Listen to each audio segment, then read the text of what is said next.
오늘 함께 읽은 사도행전 16장부터 바울과 신라의 2차 전도 여행이 시작됩니다. 배경 지식을 위해서 잠깐 지도를 볼게요. 성경 통독반 학생들에게는 이제 스포일러가 될 수 있는데, 설교에 대한 이해를 돕기 위해서 제가 최유신 집사님이 편집하신 여러분이 18강에서 보게 될 그 지도를 먼저 보여드립니다. 이 첫 번째 지도, 이 지도에는요, 사도행전 13장에서 14장 나오는 바울의 1차 전도여행, 바울과 바나바가 같이 갔었죠. 그 루트가 나오고요.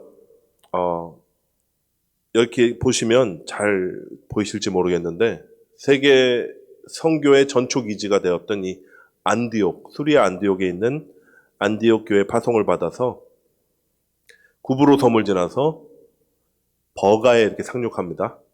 그래서 버가에서 마가 요한이 중도 탈락해서 예루살렘으로 이렇게 도망가고요. 바울과 바나바는 계속해서 이제 소아시아 지역을 돌면서 복음을 전하다가 다시 배를 타고 시리아 안디옥으로 이렇게 돌아가는 여정입니다. 지난주 본문에서 살펴봤죠. 그 바울과 바나바가 예루살렘 종교 회의 이후에 크게 다툽니다.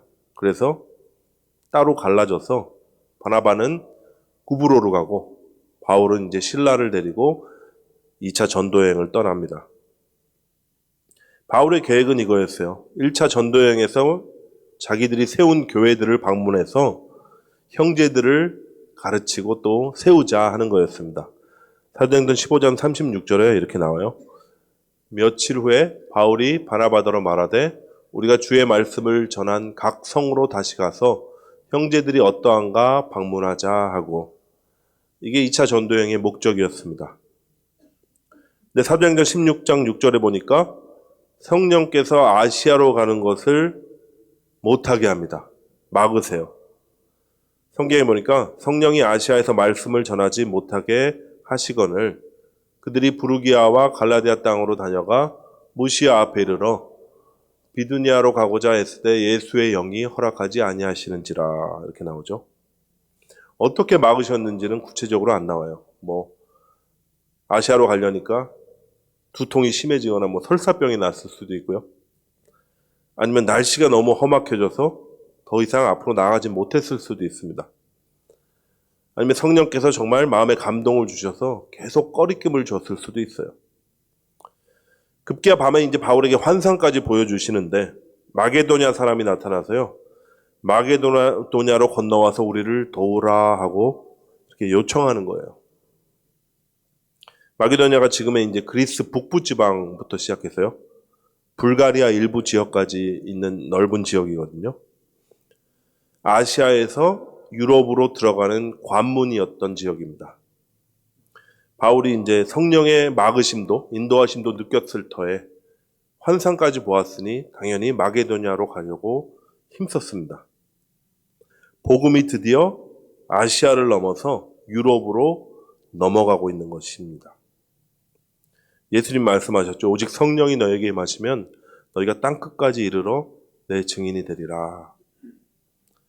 당시 땅끝으로 여겨지던 데가 유럽의 끝자락인 스페인이었거든요. 그래서 스페인까지 복음이 전해지는 문이 열린 것입니다.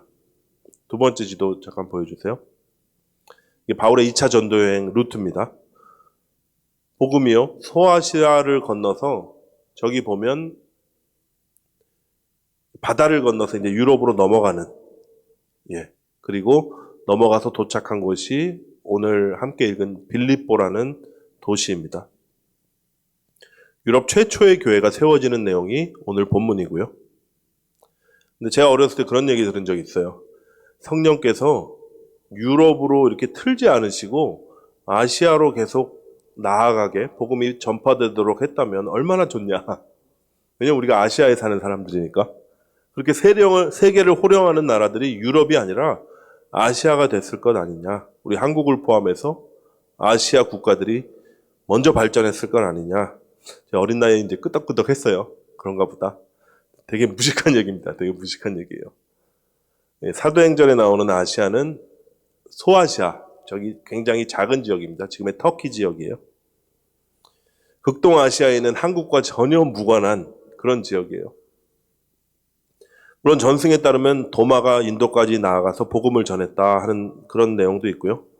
어떻게 하다 보면 중국을 넘어서 한국까지 복음을 전했을 가능성도 만에 하나 있지만 희박합니다. 예. 어쨌든 그런 것은 그만 따지고요. 본격적으로 오늘 본문을 좀 살펴보도록 하겠습니다. 바울 일행이 드로아에서 배를 타고요. 바다를 건너서 네아포리를 지나서 빌립보 성에 도착합니다. 성경에서는 이 빌립보가 마게도냐 지방의 첫 성이다. 그리고 로마의 식민지다. 이렇게 소개되고 있어요. 역사적으로 찾아보면요. 로마의 퇴역 군인들이 정착하던 정착지였다고 합니다. 그래서 자부심이 대단했대요. 우리는 로마인이다. 군인들이 얼마나 그 애국심이 불탑니까? 성령께서 강권에서 환상까지 보여주면서 인도한 곳이니까 당연히 도착하면 하나님이 예비하신 그 수많은 영혼들이 이제 복음을 받아들이고 부흥이 일어나고 유력자들도 막 뒤집어져서 이 도시가 하나님의 도성이 되겠구나 하는 기대를 할 만도 하잖아요.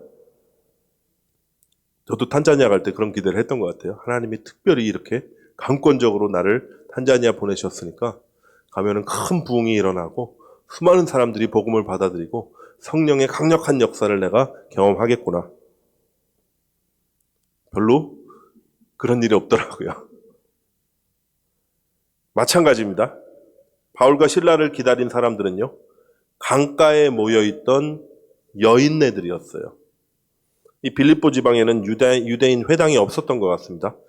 그래서 이 선교사들이 기도하려고 회당이 없으니까 한적한 곳을 찾다가 강가로 내려갔는데 그곳에 이제 여자들이 모여 있었던 거예요. 여러분, 당시 여자들의 사회적 지위는 말할 필요도 없죠. 인구를 셀 때 사람 숫자로 세지도 않던 시절입니다. 여자는요, 완전한 독립된 인격체라기보다는 가문의 부속물 정도로 여겨지는 그런 경향이 로마에도 강했다 그래요. 그래서 로마 시대 여자들의 이름은요, 자신들의 이름을 가지지 못하고 그 가문의 이름을 여성형으로 바꿔서 썼다고 합니다. 줄리아 이런 이름이 굉장히 많았다 그래요. 해방된 노예나 이주민들은요, 그마저도 갖지 못해서 자신의 출신지를 이름처럼 사용했다 그래요. 이런 이방인 여성들에게 바울이 복음을 전합니다. 말씀을 전해요. 그리고 주님께서 루디아라 하는 한 여자의 마음을 열어주셔서 그 말씀이 믿겨지게 하십니다. 성경에 보니까 두아디라시에 있는 자색 옷감 장사로서 하나님을 섬기는 루디아라 하는 한 여자가 말을 듣고 있을 때 주께서 그 마음을 열어 바울의 말을 따르게 하신지라. 당시 이제 자색 옷은요, 황제나 귀족들이 입던 옷이에요. 자색 염료가 어디서 나오냐면 바다의 그 고둥 있잖아요. 소라같이 생긴 고둥에서 아주 극소량만 채취할 수 있었단 그래요. 얼마나 귀했냐? 금보다 더 비쌌다고 합니다. 따라서 루디아는요, 중산층 정도가 아니라 사회적으로 아주 성공한 사업가이자 상당한 자산가였음을 우리가 추측해 볼 수 있어요. 사람들은 이 루디아 이야기를 들을 때 그녀의 경제적인 여건에 많이 주목하는 것 같습니다. 하나님께서 한 부자 여성의 마음을 열어주셔서 움직여주셔서 그 집을 바치게 하시고 그래서 교회가 시작됐다. 우리도 열심히 돈 벌어서 하나님 쓰실 수 있도록 열심히 자산을 모아서 하나님께 또 무언가 바쳐야겠다. 혹자는 이런 설교도 했을지 몰라요. 뭐니 해도 이제 머니를 좋아하는 우리의 해석입니다. 우리의 해석이고 우리의 정서에 꼭 맞는 해석이지만 이제 핀트에 어긋난 해석이에요. 루디아라고 소개된 여성은요, 사실 이름도 없는 이방 여자였습니다. 루디아는 뭐냐? 사람 이름이 아니라 소아시아 지역에 있던 옛 왕국의 지명이에요. 따라서 그는 로마 상류층 가문의 자제가 아니라요, 아마 이주 노동자의 딸이었을 확률이 굉장히 큽니다. 얼마나 억척같이 일을 했는지 빌립보라는 텃세가 강한 지역에서 여성 사업가가 되었다는 점은 굉장히 놀라운 거죠. 어쨌든 요지는 하나님께서 이름조차 없는 출신지로 불리던 무명의 여자를 찾아오셔서 말씀을 주신 것이고 그 말씀이 믿겨지게 하심으로 교회가 시작됐다는 거예요. 그리고 그 여인의 믿음이 선교사들을 환대하는 그런 순종으로 나타났고요. 자신의 사업장이자 집을 하나님 나라를 위한 전초기지로 내어놓는 헌신으로 나타났습니다. 이 부분은 우리가 성경을 같이 읽어볼게요. 두아디라 시에 있는 자색 옷감 장소로서 하나님을 섬기는 루디아라 하는 한 여자가 말을 듣고 있을 때 주께서 그 마음을 열어 바울의 말을 따르게 하신지라. 그와 그 집이 다 침례를 받고 우리에게 청하여 이르되 만일 나를 주 믿는 자로 알거든 내 집에 들어와 유하라 하고 강권하여 머물게 하니라. 유럽 최초로 복음을 받아들인 사람이 여인이 나왔고요. 그 여인의 헌신으로 유럽 최초의 교회가 지금 시작되는 장면입니다. 잘 보세요. 근데 주체가 누구죠? 주께서 그의 마음을 열어주셨다 이렇게 나와요. 주체는 주님이셨어요. 예수의 영이신 성령이 유럽의 첫 도성인 빌립보로 제자들을 인도하셨고요. 이름도 없는 지극히 작은 자를 만나게 하셨고요. 말씀을 선포하되 그 말씀이 믿겨지게 하심으로 그리스도의 몸이 시작된 것입니다. 여러분, 여기서 우리는 교회의 본질을 발견할 수가 있어요. 예수 그리스도께서 머리가 되셔서 당신의 뜻대로 인도하시는 공동체가 교회입니다. 말씀이 임할 때 성령께서 그 지극히 작은 자들의 마음을 열어주셔서 그 말씀이 믿겨지게 하심으로 시작되는 공동체가 교회였어요. 믿는 자들이요, 그리스도의 몸을 이루어서 자신의 삶을 내어놓는 순종으로 나아가는 공동체가 이것이 교회입니다. 제가 선교제 이제 아까 잠깐 얘기했었는데 탄자니아 우딘디 부위가 어떻게 탄생했나 이런 것도 나눈 적이 있죠. 비슷했던 것 같아요. 제가 할 수 있는 것은 아무것도 없습니다 하고 제가 순복했을 때 주님께서 한 모녀를 만나게 하셨고요. 에이즈 걸린 한 모녀를 만나게 하셨고 너무 불쌍해서 정말 쓰레기를 줍고 살던 그 현실이 너무 불쌍해서 자주 찾아가서 말씀을 전해줬거든요. 그리스도의 사랑도 나누고 말씀도 전하니까 그들의 마음을 주님이 열어주셨습니다. 그리고 뭐라 그랬냐면 선교사님 교회 좀 시작해 주세요 이런 부탁을 했어요. 갈 교회가 없습니다. 그래서 시작된 교회가 우딘디부 교회였어요. 저희가 5월에 가서 이제 우딘디부 교회 교우들을 만나볼 겁니다. 정말 이 가정에 그 어머니와 파리다 어머니와 그리고 그 어머니의 여동생 그리고 그 아이들까지 교회 성가대 그리고 교회의 큰 일꾼으로 세워져서 정말 교회가 든든히 서가는 그런 역사들을 우리가 경험할 수가 있었습니다. 여러분, 이 놀라운 역사를 세계 곳곳에서 행하시는 분이 우리 주님이세요. 그리고 교회의 머리 되신 그리스도의 몸으로 부름받아서 성령의 하나 되게 하시는 띠로 서로 연결되어 있는 지체들이 바로 저와 여러분 교회입니다. 이 놀라운 유기체, 하나님이 창세전부터 품으셨던 그 놀라운 비밀인 이 교회가 이 땅에서 어떤 사역을 하는지 우리가 본문을 통해서 같이 보면 좋겠습니다. 본문 16절부터 교회의 사역이 나오는데요. 첫째는 뭐냐? 기도입니다. 16절 말씀이 이렇게 시작해요. 우리가 기도하는 곳에 가다가. 여러분, 사역의 시작은 기도입니다. 우리가 기도한다는 것은요, 모든 사역의 주체가 하나님이심을 고백하는 것이고 모든 사역의 그 동력이, 그 힘은 오직 하나님 한 분만이라는 것을 또한 우리가 주님께 고백하는 것입니다. 기도를 통해서 주님과 친밀한 교제를 나누면서 주님께 딱 붙어서 함께 걸어갈 때 주님은 당신의 사역 가운데로 우리를 이끄시거든요. 그래서 우리가 기도하며 나아갈 때 주님께서 정말이지 복음 없으면 살 수 없는 애처롭고 가련한 영혼들을 만나게 해주십니다. 오늘 본문에 나오는 귀신 들린 소녀 같은, 제가 만났던 파리다 모녀 같은 사람들을 만나게 해주세요. 이 점치는 귀신 들린 여종이 나오는데, 이 소녀는 세상 상전들에게는 이익의 수단일 뿐이었어요. 인간이 하나님의 형상으로 지음받은 그 존귀한 존재로 이 땅에 있는데, 그런 존재로 보지 않고 돈벌이 수단으로 여기는 그 세상의 악한 구조 가운데 신음하는 소녀였습니다. 예나 지금이나 변함없는 것 같아요. 근데 잘 보세요. 사단이 애처로운 소녀만 사로잡고 있는 게 아니에요. 그 소녀의 주인도 그 탐욕의 영에 사로잡혀 있는 것이고요. 관리들과 상관들과 더 나아가 세상 구조까지 지금 다 사단이 지배하고 있는 것입니다. 근데 이 귀신들이 그리스도인들을 알아봐요. 우리를 알아본다기보다는 우리 안에 계신 예수를 알아봅니다. 아주 귀신같이 알아봐요. 뭐 귀신이니까 귀신같이 알아보겠죠.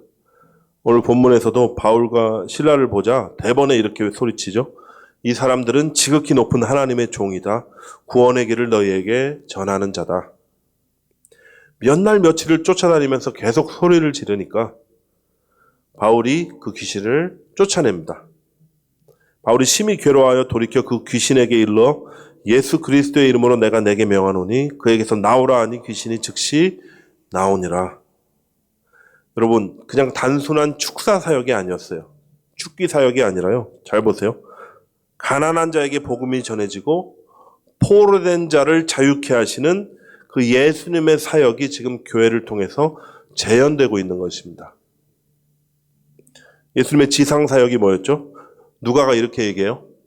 가난한 자에게 복음을 전하게 하시려고 내게 기름을 부으시고 나를 보내사 포로된 자에게 자유를, 눈먼 자에게 다시 보게 함을 전파하며 눌린 자를 자유롭게 하고 주의 은혜의 해 희년을 선포하게 하려 하심이라. 이게 예수님께서 이 땅에서 행하신 사역이었어요. 주님께서 이 사역 하셨습니다. 근데 지금 교회를 통해서 동일한 사역을 계속 이어나가고 계신 거예요. 머리 대신 예수님께서 당신의 몸을 통해서 무슨 사역을 하냐? 당신의 사역을 하고 계신다는 겁니다. 따라서 교회의 첫 번째 사역이 뭐냐면 우리 주님이 하셨던 것처럼 사회에서, 세상에서 죄인으로 손가락질 받는 그 사회적인 약자들을 끌어안고 예수 그리스도의 이름으로 자유케 하는 사명을 받드는 것입니다. 사람들을 억압하고 수단으로 여기는 세상의 악한 구조에 또한 대항하는 것이고요. 그러니 세상이 교회를 가만 놔두지를 않습니다. 본문에 보니까 자신의 수입원이 끊긴 것을 보고 여종의 주인들이 대노합니다. 급기야 바울과 실라를 붙잡아서 장터로 끌고 가서 관리들 앞에서 이렇게 모함합니다. 이 사람들 유대인들인데 우리 성을 아주 요란하게 하고 있다. 로마인인 우리가 받지도 못하고 행하지도 못할 이상한 풍속을 전하고 있다. 그러면서 사람들이 로마인이라는 자부심을 가지고 있는 것을 이렇게 자극해요. 그 다음 어떻게 되죠? 무리가 일제히 일어나서요. 바울과 실라의 옷을 다 찢어버리고 매로 칩니다. 비르가라고 불리는 로마식 태형을 한 것으로 보여지는데요. 여러 개의 자작나무를 가죽끈으로 묶은 파르케스라는 뭉치를 가지고 다녔대요. 그 뭉치로 치는 형벌입니다. 근데 이 뭉치 안에 도끼가 꽂혀 있는 경우도 있었고 새 갈고리나 뼈 조각이 달려 있어서 한번 휘두를 때마다 살점이 떨어져 나가는 잔혹한 고문이었다고 그래요.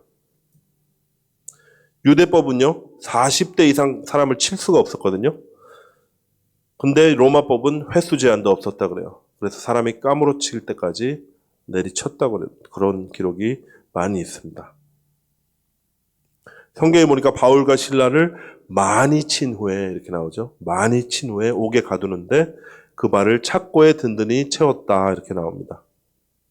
당시 착고가 두 다리를 크게 벌려서 고정시키는 나무 형틀이었다 그래요. 따라서 채찍으로 너덜너덜해진 이 등어리를 땅바닥이나 벽에 붙이고 닿을 때마다 비명을 지를 수밖에 없는 그런 자세로 밤새 방치되어 있었던 것입니다. 여러분 상상만 해도 비참하죠? 잘못한 것 하나도 없었어요. 귀신에 사로잡혀 있던 한 여종을 애처로운 소녀를 자유케 한 일뿐이었습니다. 그런 일로 왜 이런 모진 고초를 겪어야 되나요? 억울하죠? 근데 누가 생각나지 않으세요?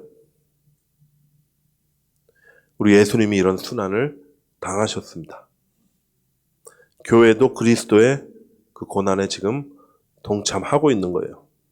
예수님 가신 그 길을 따라가고 있는 것입니다. 바울이 골로새서 1장 24절에서 이렇게 고백해요. 나는 이제 너희를 위하여 받는 괴로움을 기뻐하고 그리스도의 남은 고난을 그의 몸된 교회를 위하여 내 육체에 채우노라. 이게 바울의 심정이었어요. 로마서에서도 동일한 고백을 합니다. 자녀이면 또한 상속자고 하나님의 상속자요 그리스도와 함께한 상속자니 우리가 그와 함께 영광을 받기 위하여 고난도 함께 받아야 할 것이니라. 우리들은 예수님의 영광을 너무 받기를 원해요. 그렇지만 예수님의 그 고난과 순환에 동참하는 것은 싫습니다. 그렇지만 바울은 이 믿음이 있었어요. 그래서 그들은 이 고난을 기뻐 받을 수가 있었고 하나님을 원망하지 않을 수 있었던 것 같아요. 솔직히 나 같으면 어땠을까 한번 생각해 보니까요.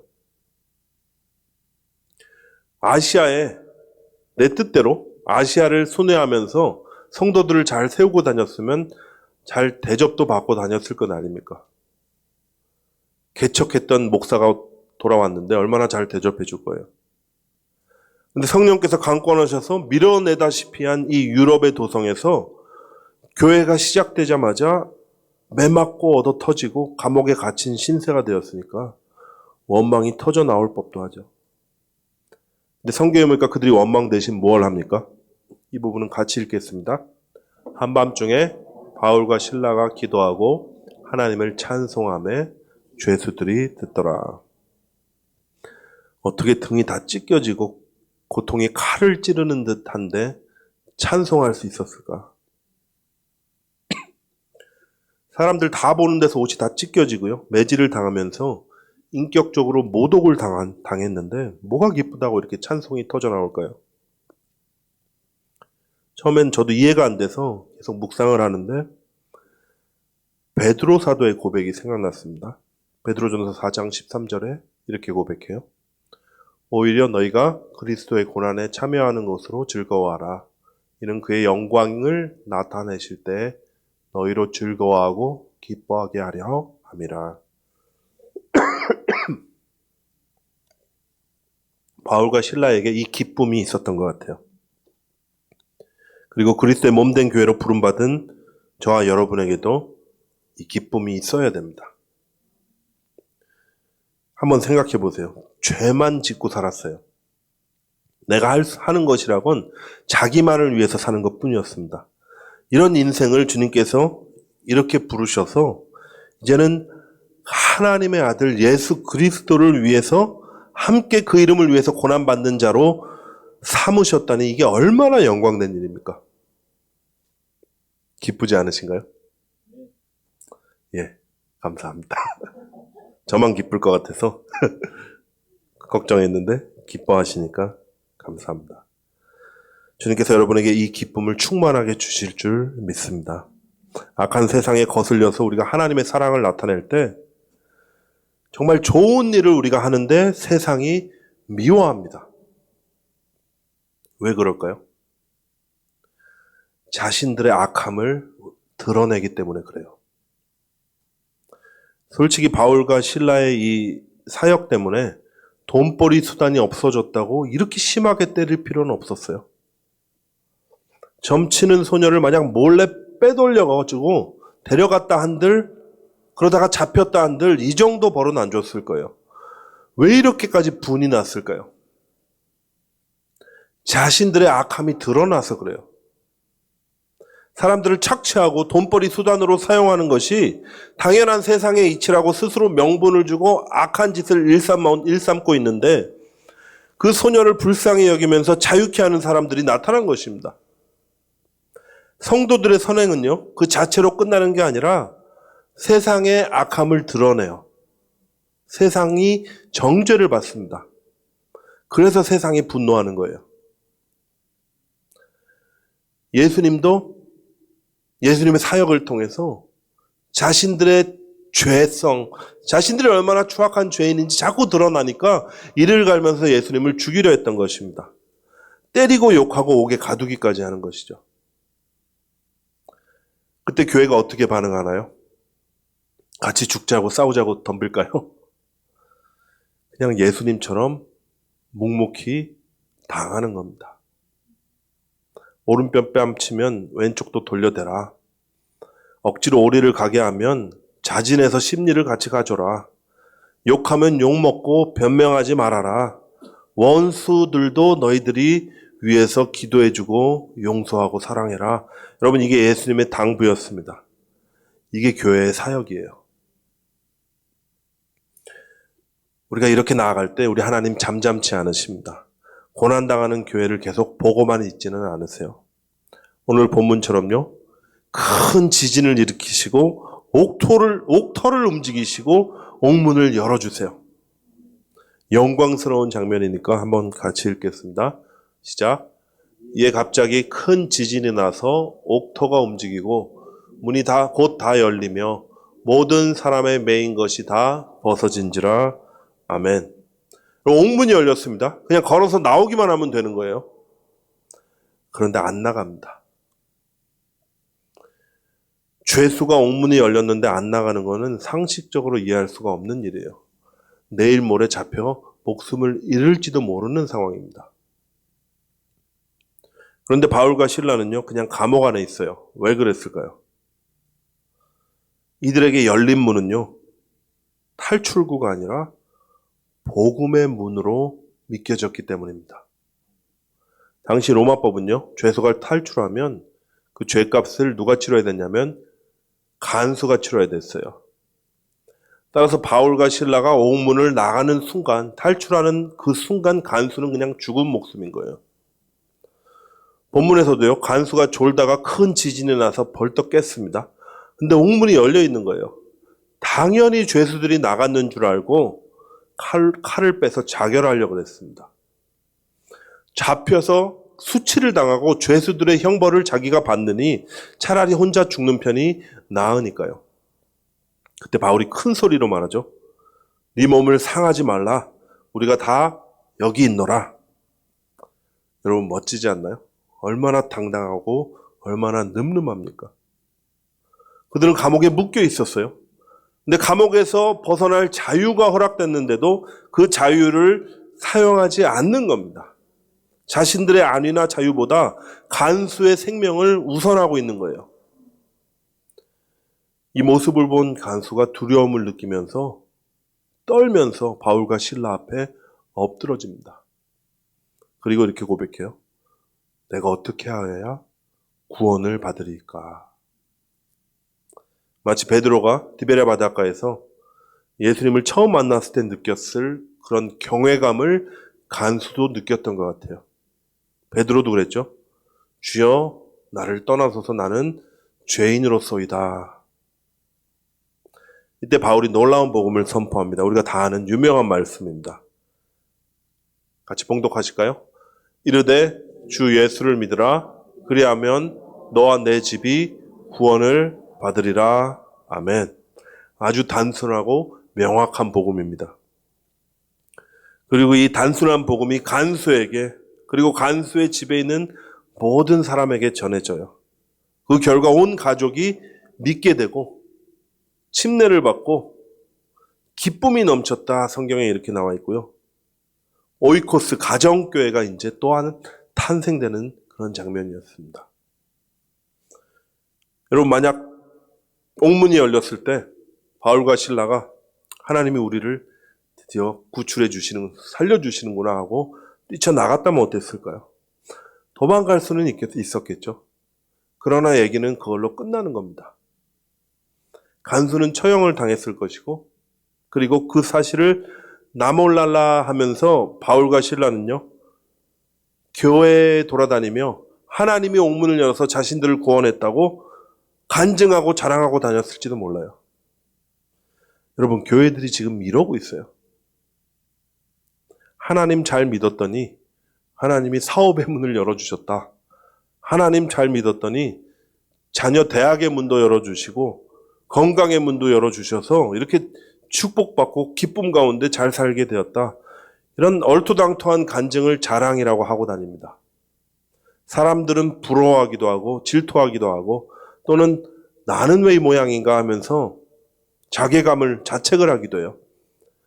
근데 여러분, 이러면서 한 영혼에 대한 그 긍휼과 사랑은 실종됐어요. 여러분, 교회 사역의 핵심이 뭡니까? 한 영혼의 구원에 있습니다. 우리 예수님이 그러셨던 것처럼 정말 복음 없으면 살 수 없는 한 작은 영혼을 구원하기 위해서 우리가 누릴 수 있는, 받을 수 있는 그 자유를 우리가 포기하는 거예요. 경거망동하지 않고 성령께서 그 한 영혼을 만지실 때까지, 그리고 복음의 말씀이 생명의 씨앗이 되어 심길 때까지 우리가 기다려주고 함께 동행해 주는 것입니다. 이 사역의 과정 가운데 고난도 많아요.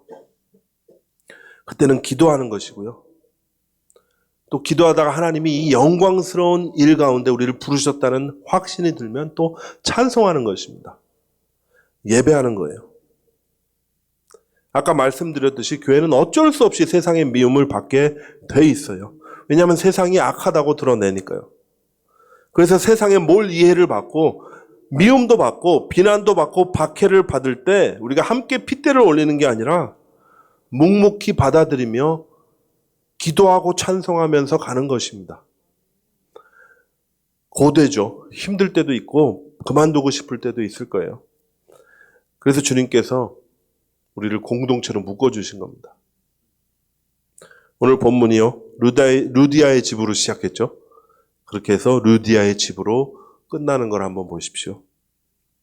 두 사람이 옥에서 나와 루디아의 집에 들어가서 형제들을 만나보고 위로하고 가니라. 처량한 소녀를 귀신에서 해방시켰고요. 그 때문에 매맞고 착고에 묶여서 그 고통을 감내해야만 했습니다. 옥문이 열렸지만 복음이 한 간수에게 전해질 수 있도록 기다렸고요. 그 결과 온 집안에 구원이 임했어요. 근데 그 결과가 뭐였는지 아세요? 다시 그 성에서 쫓겨나는 거였습니다. 얼마나 고단하고 지치했을까요? 근데 그럴 때 교회로 다시 돌아가는 겁니다. 걱정하고 기도하는 우리 영적 가족이 있기 때문에 우리가 돌아가서 위로를 받을 수 있는 것이고 또 걱정하는 가족들을 위로하는 것이에요. 사랑을 받는 것이고 또 사랑을 하는 것입니다. 여러분, 이게 교회예요. 이제 말씀 마칠 텐데요. 교회의 본질이 뭐라 그랬죠? 오직 예수 그리스도입니다. 그분의 영이신 성령을 마음에 모신 사람들이 교회예요. 그분의 말씀을 먹으면서 그 말씀을 전하고 선포하는 공동체가 교회입니다. 그리고 예수 그리스도 머리 되시고 그분과 한 몸을 이루어서 각 지체들이 서로 연합하고 연결된 유기적인 공동체가 교회라고 그랬어요. 그래서 교회의 사역은요, 그리스도께서 이 땅 가운데서 행하시던 그 사역의 연장입니다. 몸이 주체가 되는 게 아니라 머리가 주체가 되셔서 가난한 자에게 복음을 전하는 것이고 억눌리고 눌린 자, 포로된 자를 자유케 하는 것이고 하나님의 기쁨의 해를 선포하는 것입니다. 그 결과 오늘 빌립보 간수의 가정처럼 한 가정에 희년이 선포되고 또한 하나의 공동체 교회가 다시 세워지는 것이고요. 여러분, 사역은 두 가지가 있다고요. 하나님을 대적하고 또 이 사단이 사로잡은 세상의 악한 구조에 대항해서 하나님 나라를 선포하고 세워가는 이 문화사역이 있고요. 동시에 한 영혼을 가장 소중히 여기면서 영혼 구원을 위해서 모든 박해와 고난까지도 감수하는 복음사역이 있습니다. 이 두 사역 모두 중요하지만 복음 사역이 더 중요하다고 저는 믿어요. 쉽지 않은 길입니다. 도망가고 싶을 때도 있을 거예요. 문이 열려서 이때다 하고 도망갈 수 있을 때도 여러분 있을지 몰라요. 그래도 여러분, 우리는 도망가지 않습니다. 세상을 끌어안아야 되고 또 세상을 용서하고 사랑하신 그 그리스도의 영광을 우리가 기억하고요. 그 예수님과 함께 걷는 그 평안과 기쁨을 우리가 알기 때문에 우리는 다시 한번 연약한 무릎을 일으켜 세울 수가 있는 거예요. 혼자서는 못 가지만 지치고 힘들 때 서로 위로해 주면서 북돋아주는 기도 공동체가 있기 때문에 우리가 완주할 수 있는 길입니다. 여러분, 우리 함께 이 길을 걸어갔으면 좋겠어요. 우리 주님 약속하신 대로 내가 세상 끝날까지 너희와 항상 함께 있으리라 하신 그 주님, 우리와 함께 하십니다. 우리